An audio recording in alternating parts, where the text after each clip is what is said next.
Boa tarde, bom dia, boa noite. Vamos conversar um pouquinho sobre outro tema muito importante de atualidades que diz respeito à questão do meio ambiente, tá? Eu dividi em duas partes e assim nós vamos trabalhar.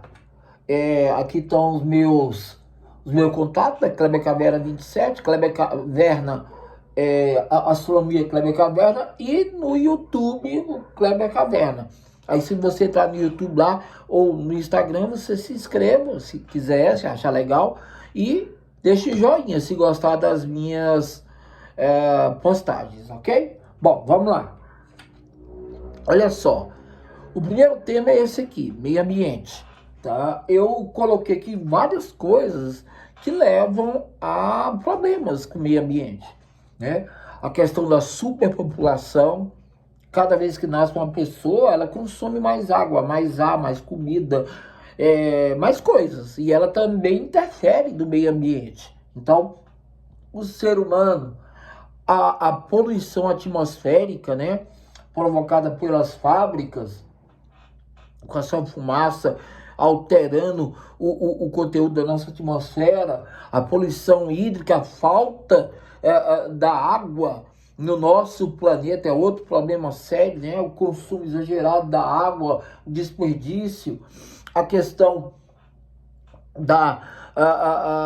do efeito estufa, a questão da destruição da camada de ozônio, né? A utilização de energias não favoráveis, né? Que são poluentes, enfim, são situações que a gente deve lembrar. Outra coisa que eu quero lembrar é a falta de biodiversidade, né? A quebra da biodiversidade com a poluição dos espaços ambientais, destruindo os animais, as plantas, né? Então, destrói ali o leão, destrói ali o carvalho, destrói ali o coral, que você vê.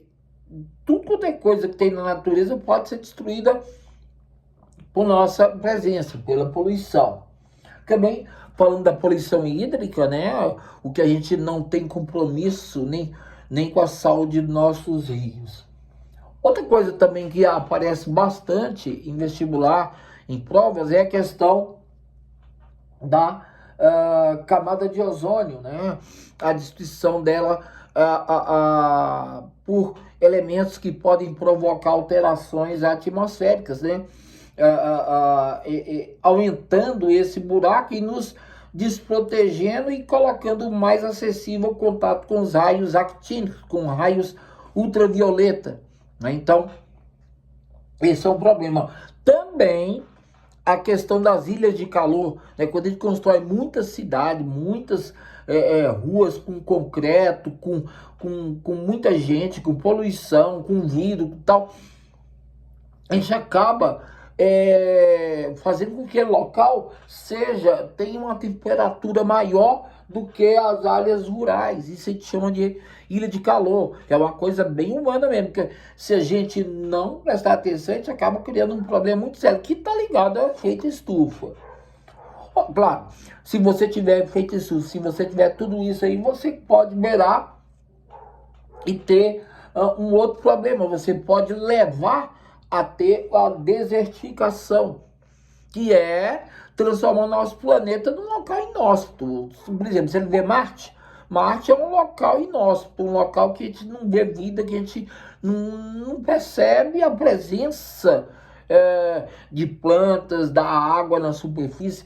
Por quê? Porque está um local deserto. E o nosso planeta também caminha nesse rumo aí, se a gente continuar assim.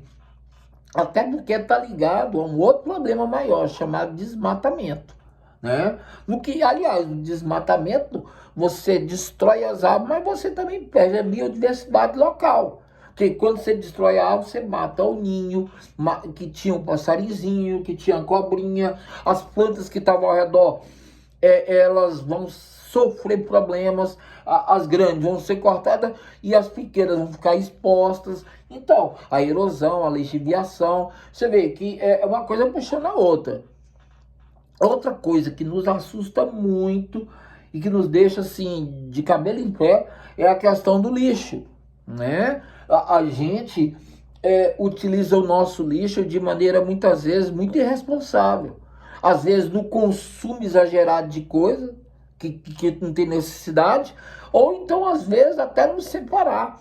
Não, pegando plástico, vidro e coisas orgânicas e colocando tudo no mesmo saco, e seja o que Deus quiser. E não é bem assim. A gente teria que ter um melhor controle desse lixo. Quanto de lixo que a gente não faz por dia? É claro que em um país desenvolvido se gasta mais e se produz mais lixo do que um país subdesenvolvido.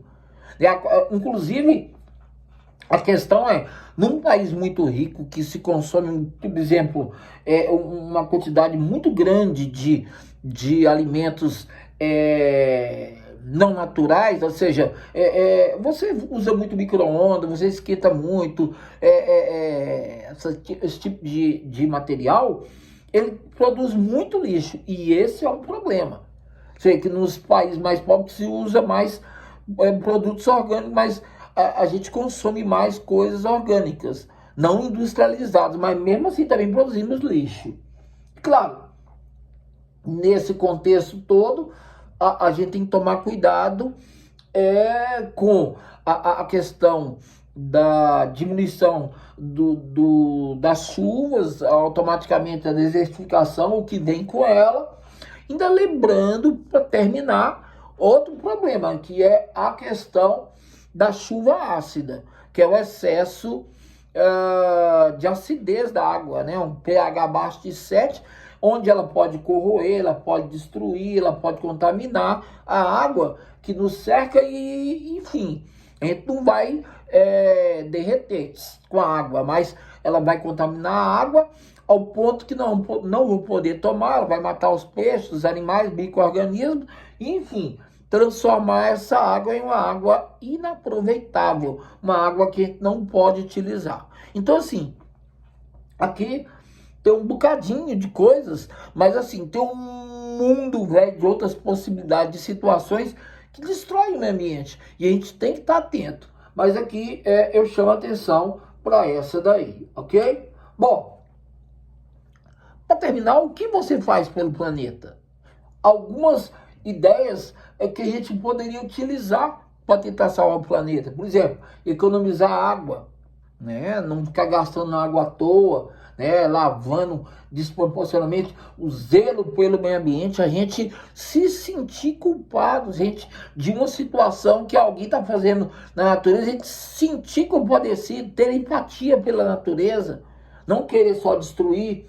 Use bike ou de transporte, no caso aí, um transporte mais coletivo, ou então um transporte que carregue mais pessoas, menos individual, ou então utilizar uma bike, que é uma coisa mais tranquila. Preferir produtos orgânicos, ao invés de industrializados, já é um caminho. Uso de lâmpadas fluorescentes, né? Hoje em dia, a gente também tem essas luz LED, e saindo daquele tipo de luz anterior que consumia mais. Separar o lixo seco do lixo úmido, né? Do orgânico do industrializado, se possível. O uso de energias renováveis, a energia eólica, por exemplo, tá? A energia solar, por exemplo, tem muitas maneiras de tentar substituir aquelas energias mais sujonas, como a termoelétrica, o petróleo, por exemplo. O uso de sacolas retornáveis, uma coisa boba, né?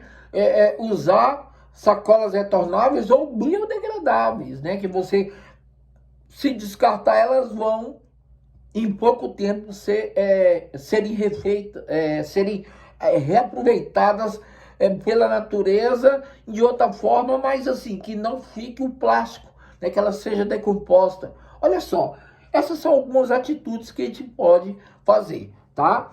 Então, eu espero que tenham gostado dessa aula. Eu sou o Kleber Caverna e guarde esses dados aí para o teu vestibular, para o teu concurso. Até a próxima.